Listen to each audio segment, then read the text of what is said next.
Coming up today on the Village Idiom. Because of that? That's just like it's in there with the lore. 13 ingredients for plum pudding Christmas, signifying Jesus and the 12 disciples. Interesting. Yeah, 12 ingredient. So a baker's dozen. That's what Jesus and the disciples were. The baker's dozen. That's how he was able to multiply the bread. That's hilarious. Dum dum da da, Village Idiom. Hello and welcome to the Village Idiom. We are a podcast that takes a popular saying and takes a shallow, low effort dive into its usage, its origins, what it means. That's kind of redundant what I just said. I'm laughing because I just forgot the opening. The standard opening, I can't remember. You say hello, Skinny. I say hello. How do we start this thing? My name is Jurassic Mark. And I am Skinny. And we're going to jump into an idiom right away. You ready for this? Mm-hmm. Give a little tidbit here. This is a woman that blew up her own shelter. Now she's talking about seeing black smoke and hearing whispers. I mean, she's not playing with a full deck. There it is. She's not playing with a full deck. Oh, how do you forget the old Lost? Yeah, that's right. That's amazing. That's like all key words in that clip. Smoke monster. Yeah. Whispers. Tell me another show. She's not playing. Tell me another show with a smoke monster. Exactly. So there it was. It was tucked in there at the end there. Not playing with a full deck. That's why I was trying to segue in with my forgetting the introduction. It's because my deck isn't full today. Well, today. At least it's just today. My deck overrunneth normally. That's funny. Playing with a too full deck. Nobody's playing with a too full deck. I'm like, I got canasta. My deck is too full. I've got canasta in my brain. So what's been happening? What's canasta? Canasta is like, it's a game. It's a specific card game. I don't think I've played canasta. I remember playing it as a kid. I have friends, lady friends who get together and play. Lady friends. Lady friends. I don't want to say girlfriends because that sounds weird. I see. But yeah, so lady friends. When you were a kid, you had lady friends. That sounds even weirder, I guess. When I was a kid, all my lady friends would come I don't know anyone who plays. Let's just leave it there. But yeah, people get together and play the canasta. See, when I hear canasta, I think of those clicky on your fingertips, like castanets. Castanets. Oh yeah, that's not canasta. I thought you were messing with me. No, I actually thought when you say canasta, like ace of spades on your finger. Charo playing canasta. As soon as we got to this idiom, playing with a full deck, I thought of you because you used to, anyway, dabble in the dark arts. But close-up magic and card tricks and I think it's just a fun thing to do. Pick a project for a year. Sometimes if it's a good one, you carry it on longer. We did a couple years of coin and card magic and messing around, and I know you love the magic as well. I didn't get as deep as you did or as good at it as you did, but it was fun. We would travel around into like America to find the magic stores. Oh yeah, they're few and far between. Yeah, and they're getting fewer and far betweener with the internet. And those guys working in there are not always playing with a full deck. Yeah, but they're amazing at their sleight of craft. Hand. Yeah, absolutely. Well, I was thinking about in terms of playing with a full deck. It's not even necessary that you're playing with a full deck as long as you're not playing cards. Fair enough. Yeah, so if you got something else on the go, you don't even need a full deck. That's a good point. Okay, so in the wake of you used to do a bunch of magic tricks, sure. I thought I'd try and do a magic trick for you. I'd love it. I'm like, how do I do a card trick audio only? An audio only card trick. We do have our YouTube viewers, so okay. you'll get a little bit more out of this if you're watching it. Okay. But I think I can do a card trick listening only. So I'm going to give you this notepad and a pen. You got it. And I want you know all the 52 cards in the deck. And I want you to write any card comes to mind. Don't pick the obvious. Ace of spades, queen of hearts. Give me something that I wouldn't know, and then show the camera and then hide it. Hide it so I can't see. Yeah, I'm not looking. Okay, hide it. Hold it to your chest. Okay, here's what I want you to do. We're going to do a little mathematics. Okay, we're going to look at just the value of the card first of all, and I want you to double it. Okay, and then I want you to add 3 to it. Okay, you got it? You good at math? You're playing with a full deck? Multiply the number you now have by 5. Now, if the number that you now have, if your card is a spade, subtract 1 from that number. Okay. If it's a heart, subtract 2. If it's a club, subtract 3. If it's a diamond, subtract 4. Yep. Okay, you still have a number? Diamond is 4, okay, yep. Now, I'm going to ask in a second for you to tell me that number, and I'm going to tell you what your card was. Okay. So I have notes down here to remember how to do this. So what number did you end up with? 53. 53. All right, then I'm going to say it's a 4 of hearts. 4 of hearts. Yes, I got it. That's a good one. I had to practice that a couple times. That's nice. That's yeah. a nice little. I'm sure you that actually out works audio-wise. Yeah. People could do that along at home. Yeah, so if you were watching, you could see he actually wrote 4 of hearts. It's more. It was if like you're listening, you got to trust us. I did it as a heart, but as I look close at it, it more looks looks like Pac-Man. like a cloven hoof, Which is why this is appropriate for. And what would you have said if I said 4 of cloven hoof? 4 of them? Then I'd have really lost your mind. Like, get out of my shirt, David Blaine.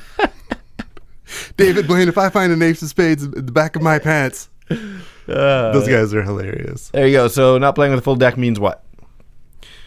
Well, someone who is missing something. It doesn't have to just be mentally, but can be not firing on all cylinders. So that's what I wrote down, firing on all cylinders. And I'm like, oh, that's another idiom. Socially or lights on, but mentally, nobody's home. Another idiom. Emotionally. Any of these types of things where someone, there's a little bit more left in the average user's tank. Yeah. That's right. So, but you did come across some interesting ones? Some interesting what? Like comparisons. That's what I mean. Like when I went to, usually I put a little note like, here's the meaning. And every meaning I put down was another idiom. The Not Playing with a Full Deck, I came across a couple that I thought I hadn't quite heard before. Okay. And so I thought it might interest you a little bit. And Are these idioms we should be saving for another? Well, I've not heard of them. All right. And so I haven't heard of like all the idioms, but perhaps our Village children could comment in on this. His dipstick doesn't quite touch the oil. That could mean something else. I was like, that's an interesting thing I've never heard before. His dipstick doesn't quite touch the oil. He's 1 taco short of a combo platter. Okay, I've heard food references like one fry short of a Happy Meal and stuff like that. So yeah. Yeah, those are great. Picked a couple off their list. I'm like, I hadn't heard that. That's good. The dipstick one is actually funny though. His dipstick doesn't quite touch the oil. It's funny every once in a while when someone throws one of these phrases at you. Yeah, and you're like, I've not heard it that way. Yeah, it's very satisfying. It really is. Well, you know what? I think it's time for a little something like this. I said some words. Where'd they go? Where'd they go? No one can know. I turned around and looked behind. Those words came from another mind. The Soggy Bottom Boys. That's us, but for different reasons. Maybe if we do this for like another 20 years. So, yeah, they will still be going. Change our name. What I did get into a little bit is the history of just playing cards. Oh, okay. Did you discover anything about that, or did you not go down that rabbit hole? I knew from there's a couple thoughts on it, but I'm sure your history will tell more. That there is a 4 seasons quality to it between the 4 suits, 52 weeks of the year. Yeah. So on that, the calendar thing, it's not just the 52 weeks of the year. Do you know all the calendar references? So 52 cards, 52 weeks in the year, 12 courts in a deck of cards, 12 months of the year, 13 values in each suit. There are 13 weeks in each quarter of the calendar. 4 suits, the 4 seasons. Is that what you were saying? Yes. And the 2 colors are the 2 parts of the day, noon being the break. So morning. Do you know what? In the 13, this is a little more off ball. That there's reference to Jesus and the apostles as the 13. Oh, that's interesting. Which was where things like plum pudding have 13 ingredients as a Christmas cake. Because of that? That's just like it's in there with the lore. 13 ingredients for plum pudding Christmas, signifying Jesus and the 12 disciples. Interesting. Yeah, 12 ingredient. So a baker's dozen. That's what Jesus and the disciples were. The baker's dozen. That's how he was able to multiply the bread. That's hilarious. So every once in a while, one of these things pops up. It's just like, that's too good, man. We directed that one. The baker's dozen. Accidentally. The baker's dozen. Jesus and the 12 disciples. That would be very useful in some future episode. Wow. So playing cards in general go back to the 19th century. Did you know that? No. That is some olden days, but not the 52 cards like we think of today. First of all, going back to the calendar reference, all those things that lined up, Some feel like they're a little bit of a stretch too, but there is no evidence saying that that's why those numbers were picked. It's just like somebody was like, this is really coincidental, and there's no history, no definitive proof that they designed it to match. If I was to guess, it sounds more American, because if it was a European thing, everything would be roundable by 10 and be done in metric. Right. But this does sound in that regard very American, where it's like, yeah, there's 13 in a quarter. Right. It's like there's 5,280 But most of its feet. roots in this. The playing cards that we think of today, most of its roots are European, funny enough. Playing cards at all go back to China, 9th century. They called it the game of leaves, probably because the cards looked like the leaves. They probably didn't have a word like for card. Is this, I don't even know if this is like a culturally insensitive, is reading leaves, like tea leaves, is reading leaves the same? It's not what this is talking about, but okay. I mean, leaves are a thing. Tea, reading leaves, fortune telling, playing cards. Right. Yeah. And tarot. Yeah, those I types don't of know. things is all related into the cards. So there are different types of games, different types of cards over the literally centuries. And funny enough, playing cards became big enough. It was a big enough pastime in Europe that it caused problems. And historians have found evidence of card games being banned in European countries through the 1300s. Basically, clergy and pastors and priests just jumped on it, saying this is a gateway to a life of sin, is playing cards. This was my a thing. grandparents. Yeah, I was gonna say this is a modern thing. Yeah, my grandparents still. Well, they've all passed, but they. Yeah, I remember my parents. You know who's Don't bring spinning out in their your graves cards. right now? My grandparents. Yeah, just that you're even talking about it. Having this thing not playing with a full deck, and you've missed a couple of the most interesting cards, the Jokers. Oh, interesting. I have nothing written down about the Jokers. Well, we'll just have to save that for another episode. Really? And then there's the rules card and the production card that go on top of those, the 4 extra cards. Yeah, that doesn't count. Why are the Jokers in there? Well, you're gonna have to do some research. Do you not know? We'll have to find a whole thing. But my segue in was this not playing with a full deck. Are you jazzed about the upcoming Joker movie? I don't know about it. Are you kidding me? No. How are we friends? I don't know. Joaquin Phoenix. Redo of the Joker. Ringing bells. Batman. I know Batman. I doubt it. Is he in it? I don't know. George Clooney, right? I think it's Val Kilmer. Yeah, it's a back. Adam West. Making his big comeback. See, I know stuff. There you go. But I thought it was interesting about that playing card angle, and then the Jokers. Yeah. This upcoming Joker movie. This idea. So wait, you're just bypassing my question of why there's Jokers in the deck. You don't know? No. Oh, I thought you were like saving it. No, we're gonna have to come back to it. Reveal. Oh. No, I literally meant we're gonna have to come back to it. Come back to Batman. Go ahead. With the upcoming, because not playing with a full deck and insanity. And right. So people being a little, it would describe through as being like a little off, or either emotionally immature or mentally immature in some way, something that didn't quite work out like the average Joe. But that's a newer form of the character, the Joker, right? Because back in the day, he just joked. Well, no. He was like a jester.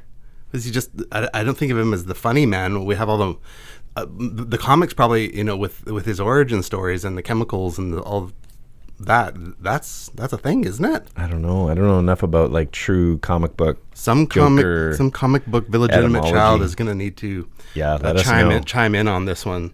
Make sure to drop us an email at thevillageidiompodcast at gmail.com or the.village.idiom. Like if you're listening, actually do tell if you know why Jokers are in a deck of cards. If you know the origin story of the Joker, literally let us know. Well, the part where we don't have all day to look this crap up.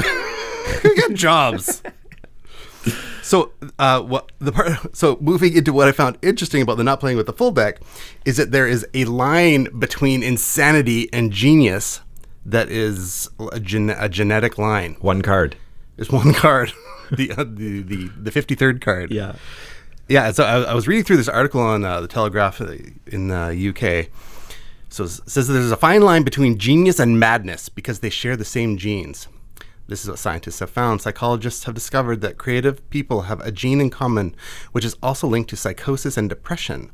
The report concluded the results show a clear link between neurojulian 1 and creativity, that there was a genetic component, that the line between insanity and genius is a thin one. Wow, that's interesting. Creative people that can experience depression and whatnot. I thought it was an interesting thing. Yeah, I'm trying to think of his name. John Cleese. So okay. John Cleese, from what I've read about him, is genius or near genius, like legit.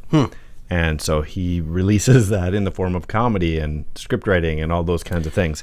But he goes to therapy, and in an interview, he says, I go to therapy because my brain doesn't shut off. My creative side, it does not quit. It does not stop. If I don't seek therapy, I would go crazy. Let it out via the flying circus. Like there's a good example. Like he's doing it healthily, but what if he didn't have an outlet? What if he didn't end up in Monty Python? Like that's interesting. You know?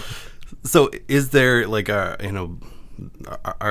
friend who's walking along Granville Street Walking Phoenix, exactly. That's kind of that muttery to yourself. Is there like a craze or a genius? Because I've sat and talked with some of our street friends, and they'll blow you away. And sometimes you're like, oh man, I think you're like smarter than me by like a long shot. Totally. Yeah. But the social skills and the opportunities they've just left them behind somewhere along or whatever the line. The tale is that brought them to that point. But anyways, it was interesting that being a card short of the full deck, that somewhere along the line there is a thin line between genius and insanity. Yeah, I believe that.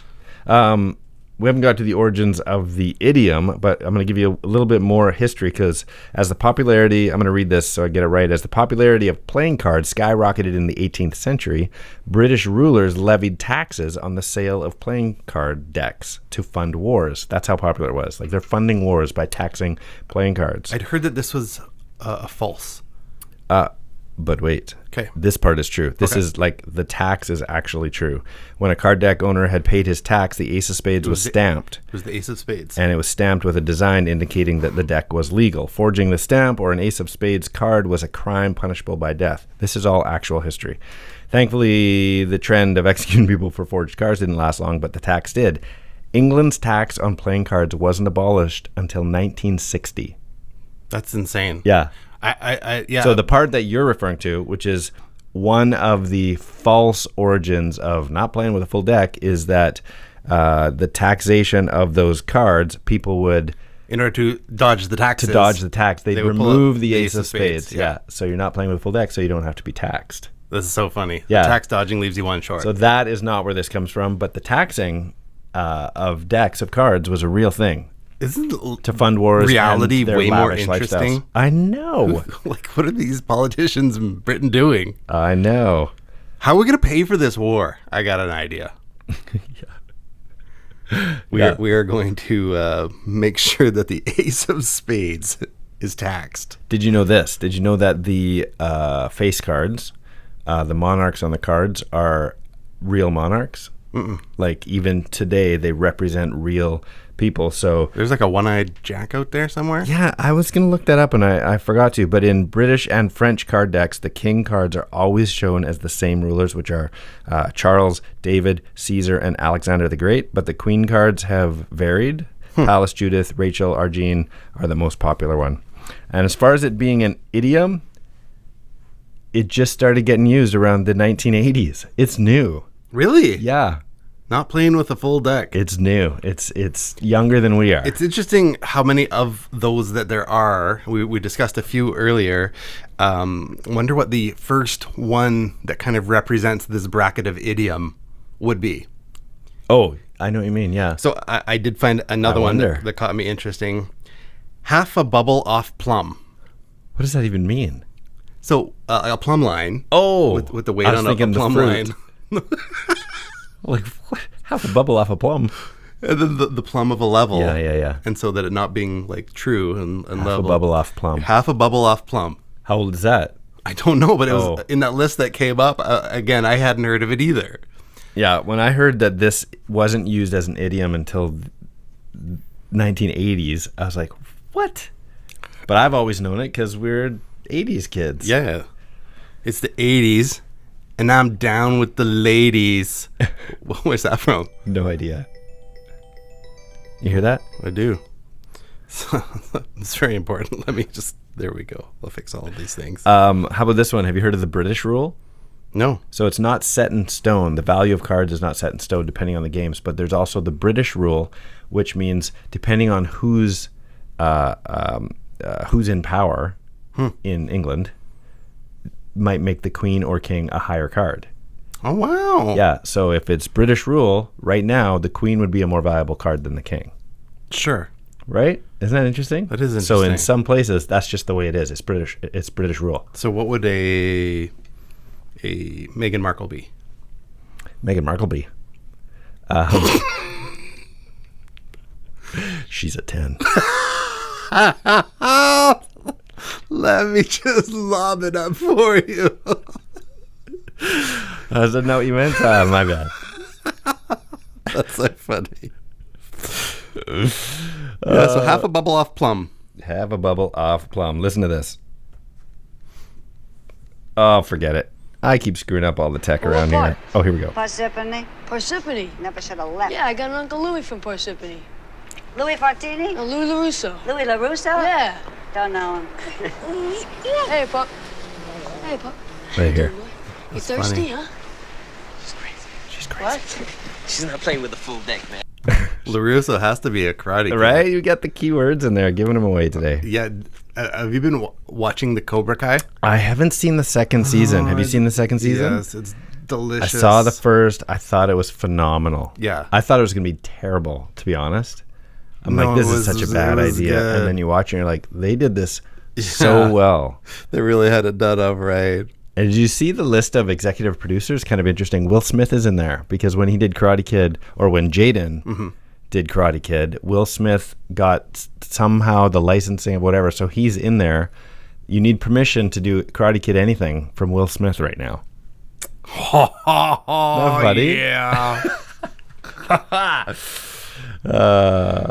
We just picked up the other night. We were like, I wonder if our kids have seen Men in Black. Oh. And so we were like talking about going to see the new one. Yeah. They're like, we haven't seen the first one. I'm like, oh, this is like the fourth one or something. Yeah. This Did is- you do it? Oh, yeah, it's fun. That's good. I've got a very dear friend of mine. He's in the Edgar suit. Totally. Yeah. So Face is good. all stretched out. I gotta just in the vein of playing cards. I have this uncle who, it's funny. I haven't seen him in years, but whenever we were there, he was like literally addicted to playing solitaire. And he would just like he'd wake up. He would forget to eat because he's sitting there with one of those TV trays in the living room, playing solitaire, and then he would just clean off the table and reset it, play again, clean off the table, and he'd always mumble, "I've never won a single game in 25 years. Never won a single game in 25 years." Like, how long do you have to play solitaire to have never won? But then again, he wasn't playing with a full deck. Nice. Oh, that's a good one. Yeah, I was as you were going in. I'm like, we're getting into that zone, and then I'm like, where? I wrote one down. Now I'm trying to remember what it was. That's my joke. That's my fake uncle was a joke good one. story. Yeah, I did have my proverb that I worked in nice and early about it. It's okay to not be playing with a full deck, Right. as long as the game doesn't involve cards. Right. But yeah, I'm like certain. There's a quote from Jonathan Winters that goes something along the lines of, I don't need to be playing with a full deck. I've got 4 aces. Nice. And it's quoted a lot out there as Jonathan. Here's a good one. Motivational by Jonathan Winters. He's funny. He is funny. He's funny just like he walks out and he's funny. Yeah, he's the master impressionist. Yeah, Does he do impressions?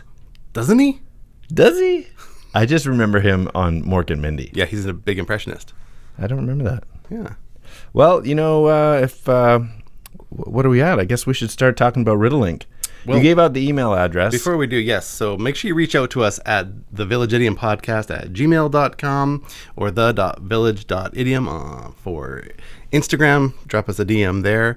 Or whether it's Twitter, Facebook, or YouTube at 3 Minutes Gone. Perfect. So Riddlelink is a game we play that is takes a 2-part trivia-based, usually question, and it requires a two-part overlapping answer. So, for example, last week our idiom of the week was jumping on the bandwagon, and our riddle link was joining an already popular movement was the movie where a 43-year-old John Candy died of a heart attack while filming.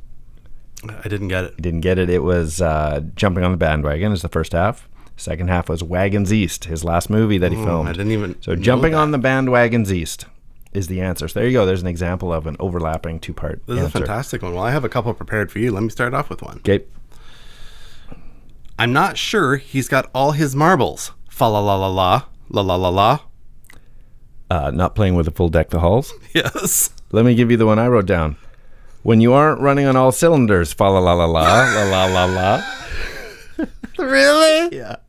Was it too obvious? I guess it's too obvious. Yeah, That's funny. Same one, different words. Okay. I do. I me a different one. I have another one for you.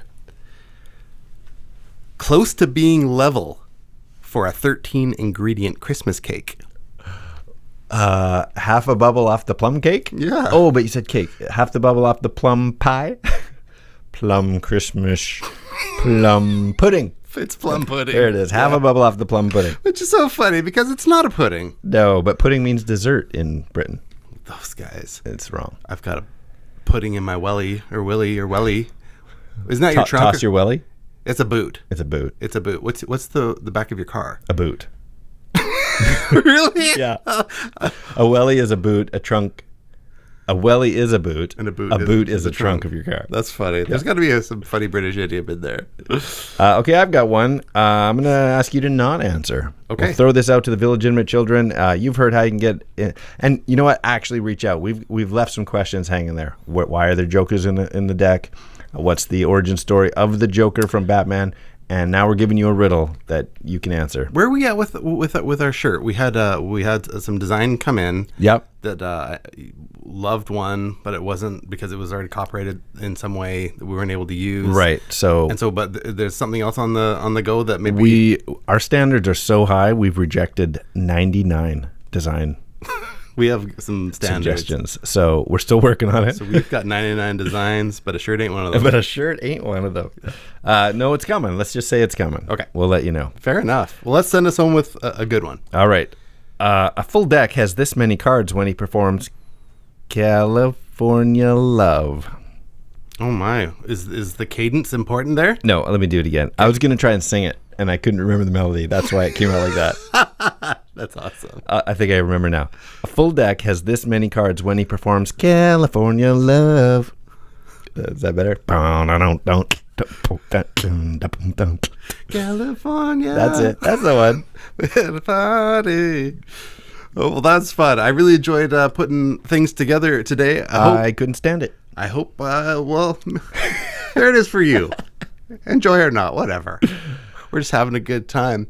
This has been The Village Idiom. I am Skinny. I am Jurassic King of Hearts, Mark. That's 3 minutes gone.